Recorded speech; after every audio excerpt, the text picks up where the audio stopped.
Doctor Babasaheb Ambedkar यांची घरातील आर्थिक परिस्थिती अत्यंत बेताची होती.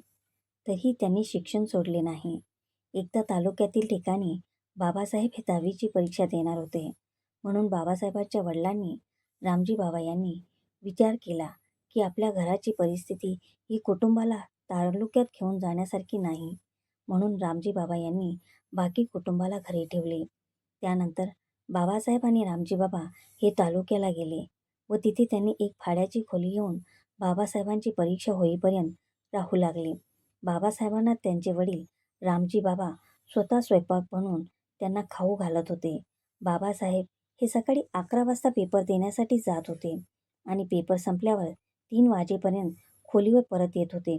दररोज बाबासाहेब पेपर देऊन येईपर्यंत त्यांचे वडील रामजी बाबा त्यांच्यासाठी स्वयंपाक तयार करून ठेवायचे. बाबासाहेब पेपर देऊन आल्यावर ते जेवायचे व पुन्हा आपल्या पेपराचा अभ्यास करत बसायचे. एके दिवशी भीमराव पेपर देऊन आले आणि जेवायला बसले. त्यांनी वडिलांना विचारले, "बाबा, तुम्ही जेवत का नाहीत?" यावर रामजी बाबा म्हणाले, "आधी तू जेवून घे, मग मी जेवेल." असे रोज होऊ लागले. बाबासाहेब पेपर देऊन यायचे. रामजी बाबा यांना जेवणासाठी विचारायचे तेव्हा रामजी बाबा म्हणायचे, "तू जेवून घे, मग मी जेवेल," असे ते सांगायचे. एके दिवशी बाबासाहेबांच्या लक्षात आले की मी जेवून झाल्यावर टोपलीमध्ये भाकरीच उरत नाही.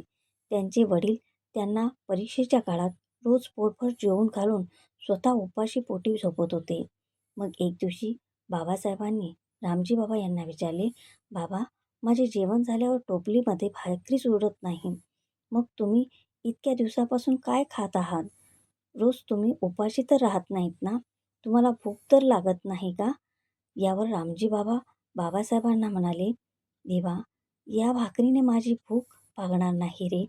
जेव्हा तुम्ही खूप मोठे व्हाल आणि तुमच्याकडे बघताना मला मान वन करून बघावे लागेल, सर्व जग तुमचा जय जयकार करेल, हे जेव्हा मी माझ्या डोळ्यांनी बघेल तेव्हा माझा भूक भागेल.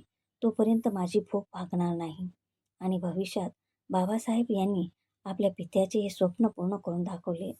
परदेशातून उच्च शिक्षण प्राप्त केले, बॅरिस्टर झाले, स्वतःही शिकले आणि आपल्या समाजाला देखील शिकवण्यासाठी प्रेरित केले. आज तोच भीमराव भारताच्या संविधानाचा, कायद्याचा जनक म्हणून जगभरात ओळखला जातो. ह्यामध्ये आपल्याला एका पित्याची आपल्या मुलाच्या शिक्षणासाठी त्याच्या मनाची व शरीराची तळमळ जाणवते.